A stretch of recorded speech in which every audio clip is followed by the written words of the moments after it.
ఇప్పటివరకు మేము ఆ మోమోని చూశాము. ఒకరుని ఆమె ఇంటికి తీసుకువస్తుంది.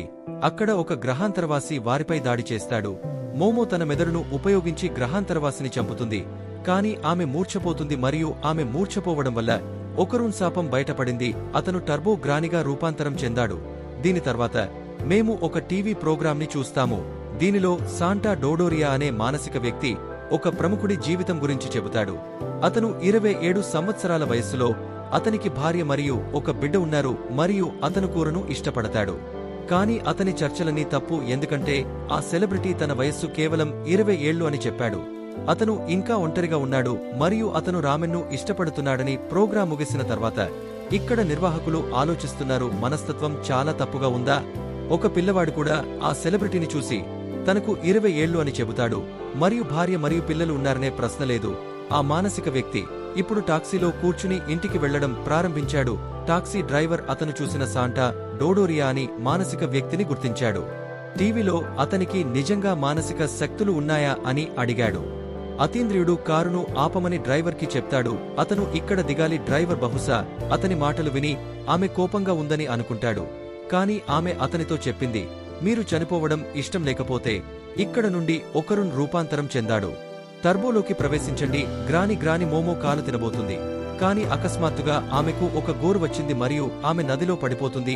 ఈ దాడి చేసింది అదే మానసిక మహిళ మరియు ఆమె మరెవరో కాదని ఇప్పుడు మనకు తెలుసు. మోమో అమ్మమ్మ మరియు ఆమె అసలు పేరు సైకో. తన మనవరాలు ఇల్లులేని అబ్బాయిని ఇంటికి తీసుకువచ్చిందని భావించారు.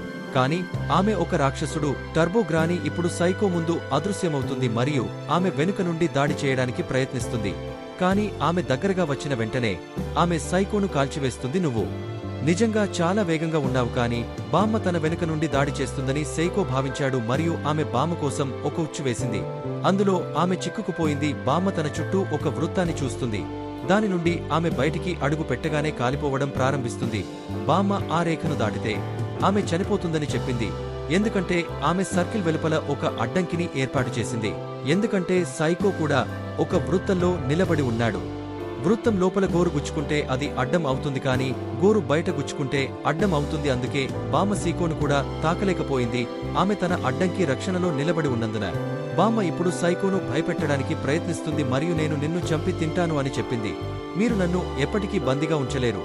దానిపై సైకో ఆమెను బందీగా ఉంచడం కూడా ఇష్టం లేదని చెప్పింది. ఆమెను చంపాలని కోరుకుంటుంది. దీని తర్వాత సైకో తన బ్యాట్తో బామ్మను కొట్టడం ప్రారంభించింది మరియు ఇప్పుడు ఈ చిన్న సర్కిల్లో పెన్సిల్తో ఆమె చుట్టూ మరో వృత్తం చేస్తుంది.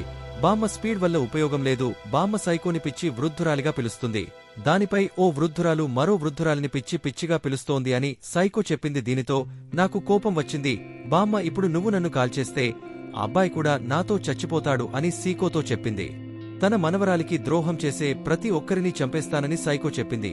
వారు మనుషులే అయినప్పటికీ సైకో ఇప్పుడు వృత్తం వెలుపల నుండి గోరును తీసి సర్కిల్ లోపల ఉంచాడు. దాంతో టర్బో బామ్మ కాలిపోయింది. కాసేపటి తర్వాత మోమో తన గదిలో మేల్కొంటుంది. ఆమె కిందికి పరిగెత్తింది మరియు తన అమ్మమ్మ ఇంటికి వచ్చిందని మరియు టీవీలో కార్టూన్లు చూస్తున్న సైకో మోమోను దెయ్యాల ప్రదేశానికి వెళ్లారా అని అడిగాడు. దానిపై మోమో ఆమె చేయలేదని చెప్పింది. వెళ్లవద్దు, ఆమె స్నేహితురాలు అక్కడికి వెళ్ళింది. అక్కడ శాపముంది. కాని టీవీ చూస్తూ సైకో నవ్వుతూ మోమో ఆ అబ్బాయి ఎక్కడ ఉన్నాడు అని సైకోను అడిగాడు. మోమో ఉండడం ముఖ్యం. అతనితో సైకో మాట్లాడుతూ, మీరు ఆ దుష్ట ఆత్మ గురించి మాట్లాడుతుంటే నేను అతన్ని చంపాను. దానిపై మోమో షాక్ అయ్యి ఆమె గాజులు ధరించిందా అని అడిగాడు. సైకో ఇప్పుడు మోమోను దూషించాడు.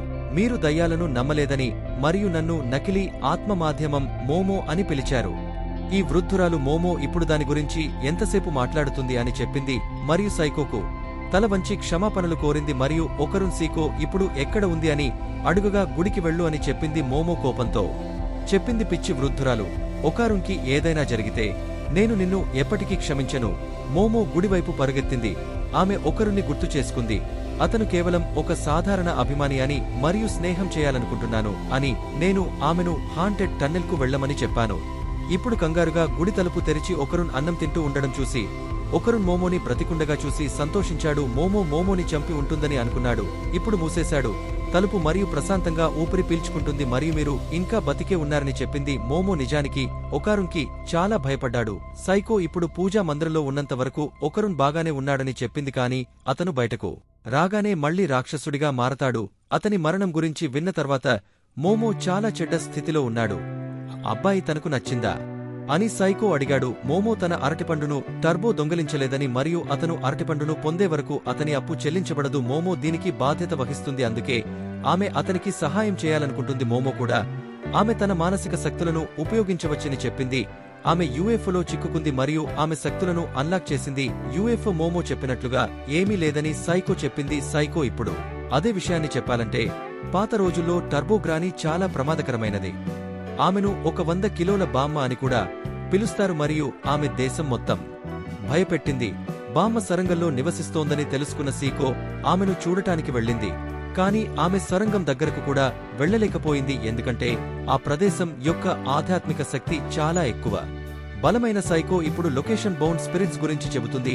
ఇవి ఒకే లొకేషన్లో నివసించే ఆత్మలు మరియు వారికి ఆ ప్రదేశంతో లోతైన సంబంధం ఉంది. అంటే ఆమె ఆ ప్రాంతంలో అత్యంత శక్తివంతమైనది మరియు సైకో అలాంటి ప్రదేశాన్ని కనుగొన్నారు. ఆ సొరంగంలో బంధించిన ఆత్మ అంటే టర్బోగ్రాని మరియు లొకేషన్ బౌండ్ స్పిరిట్ కలిసి ఉన్నారని మరియు వారితో పోరాడటం అసాధ్యం. అందుకే అబ్బాయిని మరచిపోయి తన సాధారణ జీవితానికి తిరిగి వెళ్లమని సైకో మోమోతో చెబుతుంది. మోమో ఇప్పుడు కెన్ తకకురా తన స్థానంలో ఉంటే అతను ఏమి చేస్తాడు?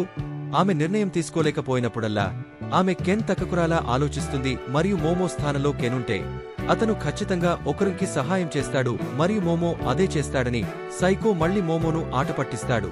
మీరు ప్రేమలో పడ్డారని మోమో చెప్పింది. నటుడు కెన్ తకకురా సైకో ఇప్పుడు మాట్లాడుతూ, మీరు గ్రానిని ఓడించాలనుకుంటే ఆమెతో క్యాచ్ ఆడండి. ఆమె వేగం గురించి చాలా గర్వంగా ఉంది. మీరు ఆమెను పట్టుకోమని సవాలు చేస్తే ఆమె ఖచ్చితంగా ఉంటుంది. అంగీకరిస్తున్నారు. ఇప్పుడు ఆ లొకేషన్ బేస్ స్పిరిట్ యొక్క ప్రాంతం మొత్తం నగరం కాబట్టి వారు బామ్మను వెంబడించేటప్పుడు నగరం నుండి బయటకు తీసుకురావాలి. అప్పుడు ఆమె కొంచెం బలహీనంగా ఉంటుంది. ఆపై మీరు ఆమెను ఓడించగలరా అని మోమో ఇప్పుడు అడుగుతుంది. టీవారు తమ ఇంట్లో పెట్టుకున్నట్లుగా సొరంగం బయట అడ్డం పెట్టారా? ఆ ప్రదేశంలోని దేవతల నుండి టాలిస్మాన్ తన శక్తిని పొందుతాడు మరియు ప్రతి ప్రదేశం యొక్క దేవతలు భిన్నంగా ఉంటారని సీకో చెబుతుంది. కాబట్టి సీకో తన నగరం నుండి బయటకు వెళ్లిన వెంటనే ఆమె ఈ అధికారాలను ఉపయోగించదు. అంటే ఈ నగరం సైకో యొక్క ప్రాంతం కాబట్టి అక్కడ ఒక్కటే ఉంది బామ్మను ఓడించే మార్గం. ఆమెతో క్యాచ్ ఆడండి. ఈ రోజు నుండి ఒకరున్ ట్రైనింగ్ స్టార్ట్ చేస్తే వాడు ఖచ్చితంగా బామ్మ ఒకరున్ చెప్పినంత వేగంగా పరిగెత్తాడు. అసలు స్టామినా లేదు మరియు మోమో ఎల్లప్పుడూ అతనితో ఉండవలసి ఉంటుంది మరియు అప్పుడు మాత్రమే అతని శాపం అదుపులో ఉంటుంది. దానిపై సైకో ఒకరుని మోమోని తన భుజంపైకి ఎత్తుకోమని చెబుతాడు. ఒకరున్ శాపం మోడ్లో కూడా అతని బలం రెట్టింపు అవుతుందని చెప్పాడు. దీనిపై సైకో చెప్పాడు, ఈ రోజు నుండి జిమ్ ప్రారంభించండి మరియు ప్రతి వ్యాయామాన్ని 100 సార్లు చేయండి. మోమో కూడా తన మానసిక శక్తిని పెంచుకోవాలి. ఇది కాకుండా సైకో వారికి ఇకపై సహాయం చేయలేరు కాబట్టి ఆమె వారిని నిద్రపోమని చెప్పింది. వారు రేపటి నుండి శిక్షణ ప్రారంభించవచ్చు. ఇది చెబుతూ ఆమె ఒకరును విడిచిపెట్టి మీ బామ్మ చాలా చిన్నది అని మోమోతో చెప్పింది. ఒకరున్ ఇప్పుడు మోమోకి క్షమాపణలు చెప్పాడు. ఆ గ్రహాంతర పోరాటంలో తను పెద్దగా చేయలేకపోయింది మరియు మోమో తదుపరి పోరాటంలో అతనిని రక్షించవలసి వచ్చింది. మోమోను ఖచ్చితంగా సేవ్ చేయండి, తద్వారా ఆమె నిరాశ చెందదు. కాబట్టి దయచేసి నా స్నేహితుడిగా ఉండండి. అలాంటిది ఏమీ లేదు అని మోమో చెప్పింది. మీరు చాలా ఎక్కువగా ఆలోచిస్తున్నారు. దానిపై ఒకరు నరిచాడు మరియు మీరు ఎందుకు మూసివేశారు నా ముఖమీద తలుపు? మరియు ఇద్దరు వాదించుకోవడం ప్రారంభించిన తర్వాత ఒకరు మరుసటి రోజు ఉదయం మందిరంలో నిద్రపోతాడు. సీకో టీవీలో వార్తలను చూస్తున్నాడు. సెలబ్రిటీ యొక్క పోల్ తెరిచింది. దాని గురించి సైకో చెప్పింది. ఆమెకు నిజంగా 27 సంవత్సరాలు మరియు ఆమె నిజంగా వివాహం చేసుకుంది. అంటే సైకో తన గురించి ప్రతిదీ చెప్పింది మరియు ఆమె అన్ని వార్తా ఛానళ్లలో మోమో మాత్రమే ఇప్పుడు ఒకరున్ కోసం టీ తీసుకుంటాడు. కాని ఒకరున్ చాలా ఒత్తిడికి లోనయ్యాడు మరియు అతను బాత్రూంకి వెళ్లవలసి వచ్చింది. కాని మోమో మరియు ఒకరున్ మధ్య గోడ లేదా తలుపు ఉంటే దాని శక్తి పనిచేయదు. అంటే మోమో ఒకరుని కోగిలించుకోవడం చూడవలసి ఉంటుంది మరియు ఇద్దరు ఇది వద్దు. సైకో మోమోని ఆమె శాపాన్ని ఎలా నియంత్రిస్తుంది అని అడిగాడు. దానిపై మోమో ఒకరున్ చుట్టూ ప్రకాశాన్ని చూస్తుందని చెప్పింది. ఆమె ఆ ప్రకాశాన్ని తన చేతులతో నొక్కినప్పుడు అది చిన్నదిగా మారుతుంది మరియు ఈ విధంగా శాపం నియంత్రణలో ఉంటుంది. ప్రతి ఒక్కరికి ఒక రకమైన ప్రకాశం ఉంటుంది. ఆమె మొక్కలు మరియు రాళ్లలో కూడా ప్రకాశాన్ని చూస్తుంది మరియు ఆమె ఆ ప్రకాశాన్ని నియంత్రించగలదు. కాని ఒక చిన్న ప్రాంతంలో మాత్రమే. మోమో ఇలా చెబుతుంది, ఈ శక్తి ఆమెలో మేల్కొంది. అప్పుడు అది చాలా శక్తివంతంగా ఉంది. ఆమె తనకు కావలసినది చేయగలదు. కాని ఇప్పుడు అది అలా కాదు. ఆమె చిన్న చిన్న వస్తువులను మాత్రమే కదిలిస్తుంది. సైకో ఇప్పుడు మోమోని కళ్ళు మూసుకోమని చెప్పింది. ఆమె తన కళ్లతో మాత్రమే అనుభూతి చెందాలి. ఆమె ఇతర ఇంద్రియాలతో మోమో దీన్ని ప్రయత్నిస్తుంది. అయితే ఒకరుణ్ణి మార్చేస్తాడు. ఒకరుని మార్చేస్తాడు. అతను ఇకపై ఇలా చేయలేనని చెప్పాడు మరియు అతను శాపాన్ని ఇక్కడ వ్యాప్తి చేస్తాడు. ఒకరున్ మరొక ఇంట్లోకి ప్రవేశించాడు కాబట్టి మోమో అతనిని తిరస్కరించాడు. ఆపై అతను పరిగెత్తాడు. మొమ యొక్క ఇల్లు మరియు తేలికగా మారడం మొదలవుతుంది మరియు మొమ అతను తేలికగా మారడం చూసి ఒకరున్ చాలా సిగ్గుపడ్డాడు. అతను ఈ శాపాన్ని వదిలించుకోవాలని అతను చెప్పాడు. సెకో మొమ శక్తిని అన్లాక్ చేసినప్పుడు అదే ఆమె నిజమైన శక్తి అని చెప్పాడు మరియు ఆ శక్తి ఇప్పుడు మూసివేయబడింది మరియు మొమ శిక్షణతో తన శక్తిని పెంచుకోవాలి. దీనికి చాలా సమయం పడుతుంది.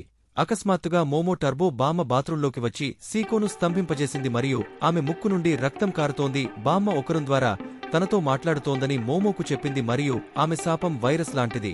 ఒకరున్ ఎవరిని చూసినా అమ్మమ్మ వెంటనే అతన్ని చంపగలదు. మోమో అమ్మమ్మ ఈ రాత్రి మోమో బామ్మను కలవడానికి సొరంగం వద్దకు రావాలి, లేకపోతే ఆమె ఒకరున్ చుట్టూ ఉన్న ప్రతి ఒక్కరిని చంపడం ప్రారంభిస్తుంది. బామ్మ వెళ్లిపోతుంది మరియు అంతా సాధారణమైంది. సైకో తన టాలిస్మాన్ కూడా కాలిపోయింది అని ఆమె స్పృహలోకి వచ్చింది. మోమో ఇప్పుడు రాత్రి బయలుదేరే ముందు ఆమెకు ప్రతిదీ చెబుతుంది. సైకో వారిని దుష్టశక్తుల నుండి రక్షించే ప్రత్యేక దుస్తులను ధరించేలా చేస్తుంది. అయితే ఈ బట్టలు కొంచెం పాత ఫ్యాషన్గా ఉంటాయి. సైకో కూడా మోమోను కోగలించుకుని తనను తాను జాగ్రత్తగా చూసుకోమని మరియు సజీవంగా తిరిగి రమ్మని చెబుతుంది. దీని తర్వాత వారిద్దరూ సైకిల్ను విడిచిపెట్టారు, కాని వారు పట్టుకున్నారు. రైలు సైకిల్ నుండి టన్నెల్కు వెళ్లడానికి చాలా సమయం పడుతుంది, ఎందుకంటే మోమో టర్బో అమ్మమ్మను చంపేస్తానని బెదిరించినందుకు మోమో అమ్మమ్మపై చాలా కోపంగా ఉంది మరియు ఆమెను చంపి తన సోదరుడిని చేస్తుంది. దీని తర్వాత మోమో రైలులో బట్టలు మార్చుకుని ఆధునిక దుస్తులు ధరిస్తుంది మరియు ఇప్పుడు ఆమె టర్బో గ్రానితో పోరాడటానికి సిద్ధంగా ఉంది మరియు ఈ ఎపిసోడ్ ఇక్కడితో ముగుస్తుంది. కాబట్టి మిత్రులారా, ఈ ఇద్దరు టర్బో గ్రానిని ఓడించగలరా తెలుసుకోవాలంటే తదుపరి ఎపిసోడ్ చూడండి మరియు మోమో అమ్మమ్మను మీరు ఎలా ఇష్టపడ్డారో కూడా చెప్పండి.